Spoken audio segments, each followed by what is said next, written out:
البدع والأهواء، أهل البدع العقائدية وأهل البدع السياسية.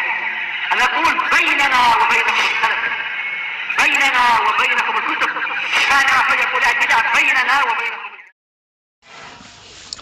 Bismillahirrahmanirrahim. Alhamdulillah wassalatu wassalamu ala Rasulillah wa ala alihi wa sahbihi wa man walah ma ba'd. Kita lanjutkan bacaan berikutnya terhadap Syarah Ar-Ra'iyah yang berisikan tentang akidah Ahlussunnah wal Jamaah karya Asy-Syaikh Abdul Hamid Az-Zuquri Asbahullah. Sekarang kita akan masuki halaman 22 bagian tengah itu. Dalil yang menunjukkan tentang sifat ghadab bagi Allah Ta'ala. Bahwasanya Allah Subhanahu wa Ta'ala itu memiliki sifat murka dan marah, tapi dengan kemurkaan dan kemarahan yang hakiki, yang layak sesuai dengan keagungan Allah Subhanahu wa Ta'ala. Dan itu semuanya ada sebabnya. Ada sebabnya, karena hamba membuat Allah Ta'ala murka, murkalah Allah Subhanahu wa Ta'ala. Jadi yang seperti ini keadaannya bukan sifat kedzaliman, tapi justru sifat sempurna bagi Allah Subhanahu wa Ta'ala. Karena marah dan murka terhadap hambanya yang memang berhak untuk dimurkai gitu loh. Layak untuk dimurkai. Nah, kita lihat wa minas sunnati, dalil yang menunjukkan Allah Ta'ala memiliki sifat ghadab, sifat marah dari as-sunnah, qaulu Rasulullah SAW, yaitu perkataan Rasulullah SAW, lamma qadallahu al-khalqa kataba fi kitabihi fahuwa indahu fawqal arsy inna rahmati ghalabat ghadabi. Itu kurang ya itu ya. Yang benar ghadabi ada ya-nya. Yang benar ada ya-nya, ghadabi. Karena ini kan kurang ya itu.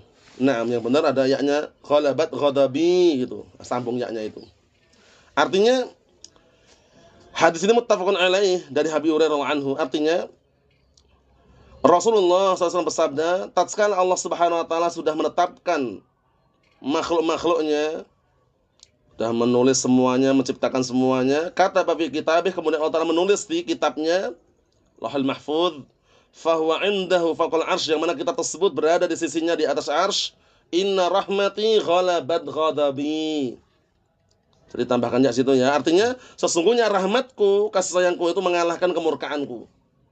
Jadi Allah Ta'ala murka, marah, tapi rahmatnya masih besar gitu loh. Contohnya, sekarang setiap hamba berbuat kesalahan dihukum langsung atau tidak? Tidak. Dikasih kesempatan tobat ya kan? Dikasih kesempatan tobat untuk istighfar. Coba kalau setiap kesalahan dihukum langsung dari langit, hamba akan mampu berat. Setiap mencuri langsung disambar dari langit misalkan. Setiap berbuat dosa maksiat langsung dihantam dengan hukuman dari langit. Kuat nggak kira-kira hamba ini? Nggak kuat. Makanya kasih sayangnya Allah Subhanahu wa Ta'ala itu sangat kuat dan mengalahkan kemurkaannya. Ya kan? Satu kesalahan dihitung satu kesalahan. Tapi kalau kebaikan dilipat gandakan, bayangkan itu. Ya kan? Satu kebaikan dilipat gandakan 10 kali lipat, bahkan berlipat-lipat. Berarti kasih sayangnya lebih besar daripada kemurkaannya. Kemudian nanti setelah dimasukkan ke dalam surga penduduk surga dan dimasukkan ke dalam neraka penduduk neraka, nanti ada yang orang-orang yang sudah masuk neraka, sudah menjadi arang, digelari dengan Jahannamiyun, itu nanti sama Allah Ta'ala ciduk. Allah Ta'ala menciduknya, kemudian dimasukkan ke dalam sungai kehidupan, namanya Nurul Hayah. Hiduplah mereka bagaikan biji-bijian yang hidup di pinggir sungai. Bayangkan itu, padahal sudah menjadi arang itu, menunjukkan rahmat Allah Ta'ala lebih besar daripada kemurkaannya. Nah, itulah menunjukkan bahwasanya Allah Subhanahu wa Ta'ala tidak mendolimi hambanya. Kita lihat sini. Wa fi hadits syafa'ah at-tawil yaqulu kullu nabiyyin, di dalam hadis syafaat yang panjang, setiap nabi berkata, inna rabbi qad ghadiba al-yawm ghadaban lam yaghdab qablahu mislah walan yaghdaba ba'dahu mislah, muttafaqun alaihi an Abi Hurairah anhu. Sungguh telah berkata Rasulullah SAW dalam hadis yang panjang syafaat itu, setiap nabi mengatakan, sungguhnya Rabbku telah marah pada hari ini dengan kemarahan yang belum pernah marah sebelumnya, dan dengan kemarahan yang belum pernah marah setelahnya, dengan marah seperti itu. Jadi benar-benar marah itu. Paham ya? Syahidnya apa? Ghadab. Naam. Wa 'an Abbas radhiyallahu anhu maqal istadda ghadabullahi 'ala man qatalahu an-nabiyyu sallallahu alaihi wasallam fi sabilillah. Istadda ghadabullahi 'ala qaumin dammu wajha nabiyillahi sallallahu alaihi wasallam, akhrajahu al-Bukhari. Lihat juga ini. Dari hadisnya Ibnu Abbas radhiyallahu anhu maqala, beliau berkata, sungguh telah apa? sungguh telah marah Allah Subhanahu wa taala, istadda, marah yang sangat terhadap orang yang Rasulullah membunuhnya di jalan Allah taala. Kenapa? Karena berarti orang kafir. Yang Rasulullah bunuh dia berarti orang kafir. Ya kan, Rasulullah membunuh orang tadi di jalan Allah Subhanahu wa taala. Marah dengan orang-orang kafir. Karena Rasulullah yang bunuh langsung gitu ya. Atau orang munafik yang hendak membunuh Rasulullah kemudian dibunuh oleh Rasulullah SAW. Nah, kemudian yang kedua, istadda ghadabullah ala qaumin damau wajah Nabiillah sallallahu alaihi wasallam. Kemudian Allah Taala juga murka, sangat marah terhadap kaum yang mereka melukai wajah nabinya sallallahu alaihi wasallam sampai mengeluarkan darah. Damau itu melukai, mengeluarkan darah. Mafhum? Nah, seperti itu. Syahidnya mana? Ghadab. Allah Taala memiliki sifat ghadab, memiliki sifat marah. Dan manusia pun secara tabiat rasa marah itu pasti ada, sifat marah itu. Cuman pastikan marahnya pada tempatnya dan ada alasannya. Karena kalau marah tanpa alasan dan tidak pada tempatnya itu marah yang tercela. Yang Rasulullah SAW waktu itu pernah berwasiat kepada salah satu sahabat. Rasulullah mengatakan ketika diminta, ausin ya Rasulullah, berikan aku wasiat ya Rasulullah. Kemudian Rasulullah SAW mengatakan la taghdab. Faraddada miraran faqala la taghdab. Kemudian orang tadi ngulang-ulang lagi, Rasulullah mengatakan jangan kamu marah. Kemudian beliau ditanya lagi, kemudian beliau mengatakan jangan kamu marah.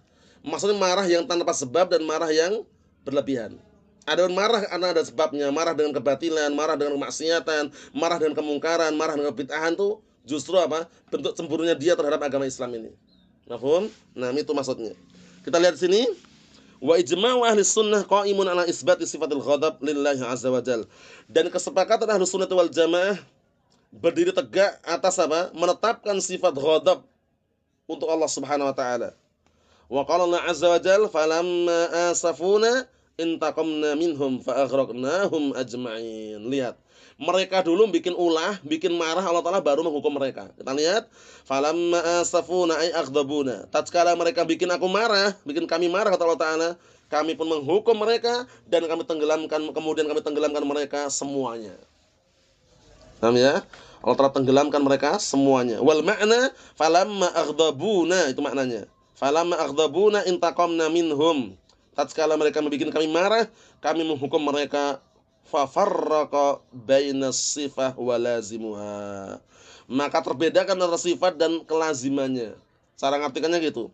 Antara sifat dan keharusan daripada sifat itu beda. Sifatnya marah. Nah, lazimnya kalau marah itu biasanya menghukum gitu loh. Allah Ta'ala marah dulu baru menghukum. Kata mereka orang-orang ahlul bid'ah wad dhalal yang mereka mengatakan bahwasanya itu bukan marah, tapi maksudnya Allah Ta'ala menghukum. Marah itu menghukum, itu keliru. Karena marah itu sendiri, hukuman sendiri. Orang itu biasanya menghukum setelah marah kan? Atau marah itu ya hukuman itu? Kan enggak. Marah dulu baru menghukum itu loh. Nah, mereka katakan itu bukan marah. Marah itu maksudnya menghukum gitu loh. Kata mereka. Itu keliru ya. Yang benar marah itu ada sendiri untuk Allah Ta'ala, menghukum ada sendiri. Paham? Dan menghukum itu adalah lazim, konsekuensi daripada marah itu loh. Paham ya? Nah, kita lihat sini. Wa ghadabullahi yaliqu bijalalih, dan kemurkaan atau marahnya Allah Ta'ala itu layak sesuai dengan keagungannya. Kama anna sam'ahu yaliqu bijalalih, sebagaimana pendengarannya layak dan pantas sesuai dengan keagungannya. Wa basarahu yaliqu bijalalih, dan juga pandangan Allah Subhanahu wa taala yaliqu bijalalih, layak sesuai dengan keagungannya. Wa wajhahu yaliqu bijalalih, dan wajah Allah Ta'ala layak sesuai dengan keagungannya. Wa hadhi qa'idatun muttaridatun fi jami' sifat. Ini kaidah yang sangat muttaridah. Muttaridah itu maksudnya sangat tetap dan juga akurat. Paham ya? Kaidah yang akurat di dalam semua masalah sifat. Jadi kalau kita mengatakan Allah Ta'ala punya tangan yang layak sesuai dengan keagungan Allah Ta'ala, ada lafaz yang layak, sehingga terbedakan dengan tangan makhluk gitu loh ya. Nah, fama udhifa ila Allah min as-sifat sara mukhtassan bihi yaliqu bih. Masyaallah. Maka apa saja yang disandarkan kepada Allah Ta'ala berupa sifat-sifat, menjadilah itu dikhususkan untuk Allah Ta'ala yaliqu bih, dan layak sesuai dengan keagungan Allah Subhanahu wa taala. Jadi jangan disamakan dengan makhluk. Tangan makhluk itu serba kurang.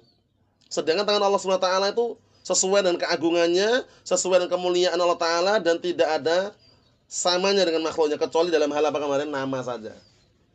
Allah Ta'ala punya tangan, punya. Kita juga punya tangan. Sama nggak namanya? Tangan itu. Kalau namanya sama, nama boleh sama, realita berbeda gitu loh. Kaidah dalam ilmu asma sifat, al-ittifaqu fil asma la yastalzim al-ittifaq fi dzawati wal haqa'iq. Artinya sama dalam hal nama itu tidak mengharuskan sama dalam hal hakikat dan realita. Jadi pahami? Nama tangan sama. Namanya tangan, tapi apakah hakikatnya sama? Beda. Allah Ta'ala punya tangan, kita juga punya tangan. Allah Ta'ala turun ke langit dunia kan, seperti malam terakhir kan. Kita juga bisa turun nggak? Bisa juga kan, sama-sama tuh turun. Tapi apakah sama cara turunnya? Apakah sama realita turunnya? Berbeda. Bisa dipahami ya? Itu secara logika sudah bisa tersap. Sekarang kita main logika sedikit. Sekarang barakallahu fi, kalau misalkan ada orang jual bakso, sama-sama namanya bakso, rasanya pasti beda-beda. Ini bakso sapi, ini bakso ayam, ya kan? Ini bakso yang original, ini bakso yang campuran misalkan. Sama-sama bakso itu loh. Paham maksudnya? Nah, kaidahnya bagus sekali ini. Al-ittifaqu fil asma la yastalzim al-ittifaq fi dzawati wal haqa'iq. Artinya sama dalam hal nama itu tidak mengharuskan sama dalam hal hakikat dan realitanya. Naam. Mafhum. Jadi itu udah menghilangkan iskal itu. Allah Ta'ala sama punya tangan dengan kita, sama tangan juga tapi beda hakikatnya. Berikutnya wa yuhibbullahu, ini sifat yang berikutnya. Mahabbah, cinta. Wa yuhibbullahu isbatu sifatil mahabbah, menetapkan sifat mahabbah. Wa hiya minas sifatil fi'liyah mahabbatun taliqu bi jalalihi. Yuhibbu wa yuhabbu, masyaallah. Yang mana sifat cinta ini ada sifat fi'liyah. Sifat fi'liyah itu sifat yang ada kaitannya dengan kehendak Allah Ta'ala. Jika menghendaki mencintai, mencintai. Jika tidak, tidak. Itu sifat fi'liyah. Paham ya? Karena sifat terbagi dua, fi'liyah sama dzatiyah. Sifat fi'liyah itu sifat yang kaitannya dengan kehendak Allah Ta'ala. In sya'a fa'al, wa in lam yasha' lam yaf'al. Jika Allah Ta'ala mau melakukan, melakukan. Jika tidak, tidak. Itu namanya fi'liyah. Sedangkan sifat dzatiyah itu sifat yang senantiasa ada pada Allah Ta'ala. Itu dzatiyah. Sejak dahulu. Contohnya sekarang, Allah Ta'ala berbicara kan? Berbicara. Dilihat dari perbuatan pembicaraan itu, terbaharui. Kadang bicara ini, kadang bicara itu. Paham ya? Allah Ta'ala ketika bicara dengan Musa AS beda ketika bicara dengan Nabi Muhammad SAW. Tapi sama-sama bicara. Nah, apakah Allah Ta'ala disifati bicara setelah bicara? Atau sebelum bicara pun Allah Ta'ala senantiasa tersifati dengan bicara? Pendapat Ahlus Sunnah wal Jamaah, Allah Subhanahu Wa Ta'ala memiliki sifat apa? Kalam, zatiyah, fi'liyah. Jadi secara perbuatan itu memang fi'liyah. Tapi secara zat Allah Ta'ala tersifati dengan berbicara walaupun belum bicara. Sudah pahami? Kalau kita makhluk ini kan bicara dulu baru dikatakan bicara. Kalau belum bicara nggak dikatakan berbicara kan? Kalau makhluk. Tapi Allah Ta'ala memiliki sifat bicara ini walaupun belum berbicara, walaupun nggak berbicara, walaupun tidak sedang bicara, tetap sifat bicara ini ada pada Allah Ta'ala. Itu bedanya. Kalau makhluk ini kan dikatakan si fulan bicara karena bicara. Ya kan? Seperti itu bedanya itu. Nah, kita lihat sini. Mahabbatun taliqu bi jalalihi, yaitu cinta yang layak sesuai dengan keagungan Allah Ta'ala. Yuhibbu wa yuhab, Allah Ta'ala itu mencintai dan dicintai. Dalilnya banyak sekali. Kisah Ali bin Abi Thalib waktu itu, Rasulullah SAW waktu itu ketika perang Khaybar, beliau mengatakan la'utiyanna rayata ghadan rajulan yuhibbullaha wa rasulah wa yuhibbuhullah wa rasuluh. Sungguh aku akan berikan bendera ini besok kepada salah seorang yang dia cinta Allah dan cinta Rasulnya, dan Allah dan Rasulnya mencintai dia. Orang-orang berbincang-bincang siapa ini? Para sahabat masih belum tahu kan siapa yang dimaksud ini. Akhirnya ada yang mengatakan jangan-jangan si fulan, jangan-jangan si Alan, jangan-jangan kami. Akhirnya begitu selesai pembicaraan mereka, Rasulullah datang lagi nanya, "Aina Ali bin Abi Thalib?" Mana Ali bin Abi Thalib? Kemudian mereka katakan, beliau sedang sakit matanya ya Rasulullah. Akhirnya dipanggil Rasulullah SAW, diludahi oleh beliau, didoakan sembuh. Syahidnya di awal tadi itu. Rajulan yuhibbullaha wa rasulah wa yuhibbullah rasuluh. Seorang lelaki yang Allah Ta'ala mencintai dia dan Rasulnya, dan Allah dan Rasulnya mencintai dia. Berarti mencintai ada pada Allah Ta'ala, sifat mahabbah. Sudah pahami ya? Nah, berikutnya. Wa fassara al-mubtadi'ah. Mubtadi'ah menafsirkan al-ghadab bi annahu al-intiqam, iradatul intiqam. Ini parah ini keliru ini. Al-mubtadi'ah menafsirkan ghadab marah itu adalah intiqam. Marah itu adalah menghukum. Intiqam itu menghukum. Terus bagaimana? Ya marah itu menghukum itu loh. Jadi ketika Allah Ta'ala marah itu maksudnya bukan marah beneran tapi menghukum gitu. Keliru atau tidak tuh? Keliru ya. Karena sifat marah ada sendiri, menghukum ada sendiri. Nah, menghukum itu namanya lazim. Kelaziman orang yang marah biasanya menghukum itu loh. Bukan menghukum itu adalah marah gitu loh. Paham ya? Misalnya ada orang teriak-teriak marah dia. Apakah kita katakan si fulan menghukum itu? Atau si fulan marah? Marah. Karena marah itu reaksinya akhirnya menghukum itu loh. Jadi menghukum itu bisa dikatakan lazimnya itu ya, setelah marah itu. Nah, ada juga pendapat mereka lihat ini yang kedua, iradatul intiqam, ingin menghukum. Jadi marah itu sebenarnya bukan marah beneran tapi ingin menghukum. Nah, ini keliru juga ini. Kalau pertama, intiqam menghukum. Menurut mereka ini ya. Yang kedua, iradatul intiqam, ingin menghukum. Jadi marah itu bukan marah beneran tapi itu ingin menghukum. Wa hadza tafsirun batilun yukhalifu ijma' as-salaf. Ini penafsiran yang batil berseberangan dengan kesepakatan para salaf. Mafhum? Jadi pendapat yang sahih marah yang marah gitu loh. Sesuai dengan keagungan Allah Subhanahu wa taala. Berikutnya man kana syakar. Ini sambungan pantun yang kita baca kemarin ya. Wa yuhibbullahu man kana syakar. Man kana mu'minan muwahhidan. Wah itu kurang alif ya itu ya. Man kana mu'minan karena yang benar ada alifnya sebagai khobar kana. Sebagai khobar kana. Jadi ditambah alif tuh man kana mu'minan muwahhidan. Allah taala itu mencintai orang yang mukmin muwahhid. Ahli tauhid. Nah, jadi yang tepat mukminan tadi ya sebagai khobar kana. Khobar kana kan mansub. Nah, kama qala ta'ala sebagaimana perkataan Allah taala innallaha yuhibbul muttaqin. Innallaha yuhibbul muttaqin. Sesungguhnya Allah taala mencintai orang yang bertakwa. Wallahu yuhibbus sabirin. Dan Allah taala mencintai orang yang sabar. Wa qala ta'ala dan Allah taala berfirman fasawfa ya'tillahu biqaumin yuhibbuhum wa yuhibbunah. Niscaya kelak Allah taala akan datangkan kaum yang Allah taala cinta mereka dan mereka mencintai Allah taala. Saja cinta di sini yuhib muhabbah. Wa qala qul in kuntum tuhibbunallaha fattabi'uni yuhibbukumullah. Ini juga dalil yang sangat kuat juga bahwa Allah taala memiliki sifat cinta. Katakanlah jika kalian benar-benar cinta Allah, ikutin aku. Mengikuti siapa ini? Rasulullah sallallahu alaihi wasallam. Yuhibbukumullah. Niscaya kalian Allah taala akan mencintai kalian. Berarti termasuk salah satu sebab mendapatkan kecintaan Allah taala adalah mengikuti sunnah Rasulullah sallallahu alaihi wa ala alihi wasallam, bukan sekedar ngikutin fatwa ulama. Fatwa ulama itu bisa keliru, bisa salah, bisa keseleo, bisa terpeleset. Nah, kita katakan kita mengikuti fatwa ulama yang tidak berseberangan dengan dalil, itu yang paling tepat. Adapun kalau ngikutin fatwa ulama untuk menguatkan hawa nafsunya jangan. Misalkan tentang pengharaman gabal makum nyawa, dalil jelas dari Al-Qur'an, kita diperintahkan mengikuti Rasulullah SAW, sedangkan Rasulullah melarang dan mengharamkannya. Ada orang mengatakan tapi Syekh Fulan bolehkan. Ya kan biasanya gitu kan. Syekh Alan membolehkan, ini fatwa Syekh Fulan, Syekh Shalih Fauzan, Syekh Utsaimin kita katakan ini ucapan Rasulullah SAW. Bagaimana kalau dilawan dengan fatwa gitu loh. 1000 fatwa kalau berhadapan dengan satu sabda Rasulullah SAW tetap kalah 1000 fatwa tadi. Karena apa? Wa khairul huda Rasulullah SAW, sebaik-baik petunjuk Rasulullah SAW. Naam. Itu sudah sebenarnya kalau orang mau cari kebenaran dah cukup itu. Tapi kalau hanya mencari sesuai hawa nafsunya ya nggak selesai. Fatwa ulama andalan mereka sudah. Lah kalau seperti itu kan orang yang ngerokok juga punya fatwa juga.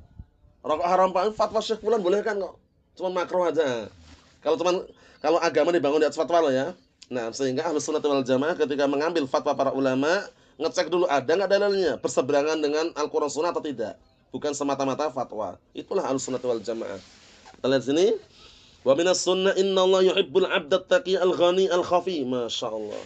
Sesungguhnya Allah Ta'ala mencintai hamba yang bertakwa, yang kaya, yang khafi, tidak menampak-nampakkan di hadapan orang lain. Maksudnya khafi itu tersembunyi.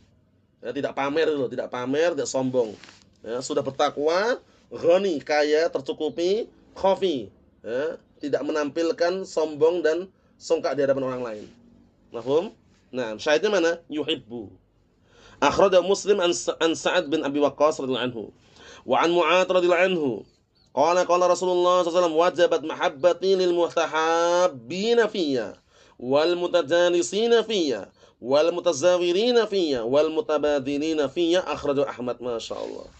Kemudian dalam hadis Mu'adz bin Jabal radhiyallahu anhu, beliau berkata telah bersabda Rasulullah SAW, sungguh telah berhak, wajabat itu biasanya artikan hakot, telah berhak, sungguh telah berhak mendapatkan kecintaanku. Siapa itu? Orang-orang yang mencintai karena aku, saling mencintai karena aku, bukan karena hartanya, bukan karena tahtanya, bukan karena wanita, tapi pastikan kita mencintai saudaranya karena Allah Ta'ala. Ini penting sekali, karena banyak orang yang bersaudara, berteman, bersahabat karena uang. Kalau karena uang itu nanti kalau uang dah habis gak bersahabat lagi, iya kan? Kalau istilah orang awam bagaimana?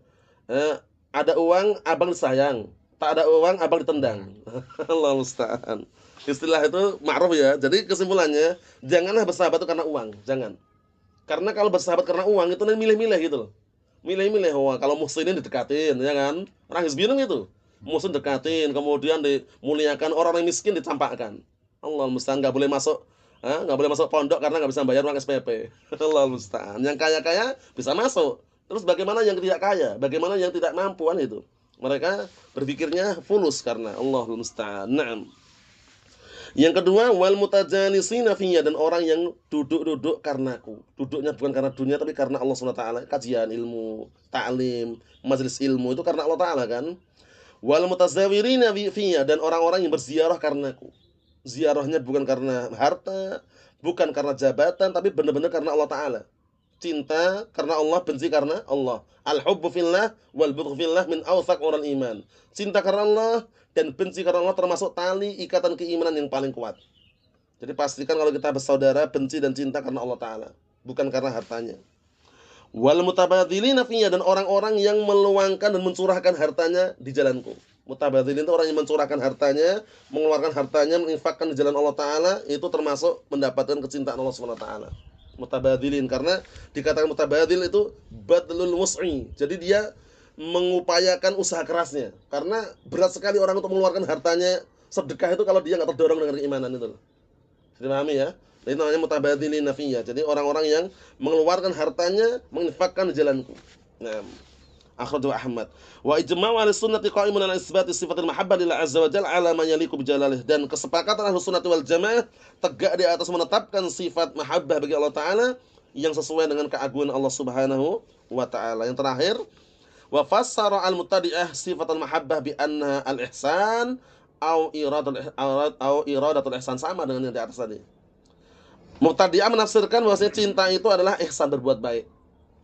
Itu bukan cinta secara hakiki tapi itu berbuat baik gitu loh. Nah, ini kan sama. Itu bukan marah tapi menghukum. Nah, itu loh. Kita katakan berbuat baik ini adalah imbas dari rasa cinta itu loh. Orang cinta dulu baru berbuat baik, bukan cinta itu berbuat baik, bukan. Untuk bantah mereka gitu ya. Jadi bedakan. Kalau mereka enggak, mahabbah itu cinta itu ya berbuat baik itu. Atau iradatul ihsan, atau keinginan berbuat baik. Jadi Allah Ta'ala ketika memiliki sifat cinta itu sebenarnya Allah Ta'ala menginginkan berbuat baik gitu loh. Ini keliru lah ya, keliru. Wa hadza tafsirun batil, ini penafsiran yang batil. Khalifu tariqatus salaf, menyelisih barakallahu fiik, atau khalafa tariqas salaf. Tariqatus salaf, menyelisih metodenya para salaf. Fa nahnu nusbit as-sifat wa nusbit lazimaha. Maka kita Ahlussunnah menetapkan sifat tadi, sifat mahabbah, dan menetapkan apa konsekuensinya. Jadi orang itu misalkan memiliki cinta, orang itu cinta dulu baru berbuat baik gitu loh. Bukan berbuat baik itu cinta gitu loh. Fa idza ahabba ta'ala al-'abda asabah. Sahih. Ketika Allah Taala mencintai seorang hamba, Allah Taala apa? Memberikan pahala kepadanya. Wa ahsana ilaih, dan Allah Taala berbuat baik kepadanya. Fa tanabbah li hadzal bab, maka perhatikan baik-baik bab ini. Karena kelihatannya mirip tapi keliru. Iya kan? Termasuk salah satu bentuk cintanya Allah Taala kepada hambanya, di antaranya apa? Di antaranya menguji hambanya. Jadi hamba itu pasti mengalami apa? Ujian. Enggak ada hamba yang enggak diuji. Nah, ketika diuji jangan pernah berkeluh kesah, merasa wah Allah Taala jangan-jangan benci dengan kita, jangan-jangan enggak suka sama kita, jangan. Pastikan ketika dia itu orang yang beriman, istiqomah, kok diuji, itu tanda cintanya Allah Taala kepada hambanya. Sebagaimana dalam hadis yang sahih, Rasulullah SAW mengatakan apa? Innallaha ta'ala idza ahabba qauman ibtalahum faman radiya falahu ridha wa man sakhita falahu sukhat. Artinya sesungguhnya Allah Taala itu kalau mencintai hamba mengujinya. Jika hamba itu ridha dan ujian tersebut akan mendapatkan ridha Allah Taala, dan jika dia murka akan mendapatkan kemurkaan Allah Subhanahu wa taala. Lihat, jadi kadang-kala kita diuji, sabar. Karena ada hadis yang sahih. Suatu ketika ada seorang badui datang dan ditanya oleh Rasulullah SAW, apakah kamu pernah merasakan sakit panas? Kata orang badui tadi, enggak pernah katanya. Apakah pernah kamu merasakan sakit pusing? Enggak pernah juga. Kemudian di akhir hadis Rasulullah mengatakan, man arada an yanzura ila rajulin min ahlin nar falyanzur ila hadza. Barang siapa yang ingin melihat, menyaksikan salah seorang penduduk neraka, lihat pada orang ini. Enggak pernah sakit. Pusing enggak pernah. Demam enggak pernah. Berarti kan penggugur dosanya enggak ada gitu loh. Sedangkan rasa sakit ujian tuh kalau dia sabar sebagai penggugur dosa. Hatta syaukah yushaquha. Sampai duri yang menusuk dia, kafarallahu biha min khataya, Allah Ta'ala menggugurkan dosa-dosanya dengan sebab tusukan duri tadi itu. Menunjukkan bahwasanya orang sakit itu wajar itu loh. Ya kan? Kadang pusing, kadang pening, kadang panas, demam, itu justru kalau kita sabar sebagai penggugur dosa. Makanya Rasulullah langsung menghukumi tadi itu, barang siapa yang ingin melihat salah seorang termasuk penduduk neraka, lihat pada orang ini, nggak pernah sakit, pusing nggak pernah, panas nggak pernah juga. Berarti penggugur dosanya mana gitu loh, kan gitu. Jadi kadang-kala orang kan berpikir kalau dikasih sakit berarti Allah Taala nggak suka, itu namanya suudzon billah, berburuk sangka.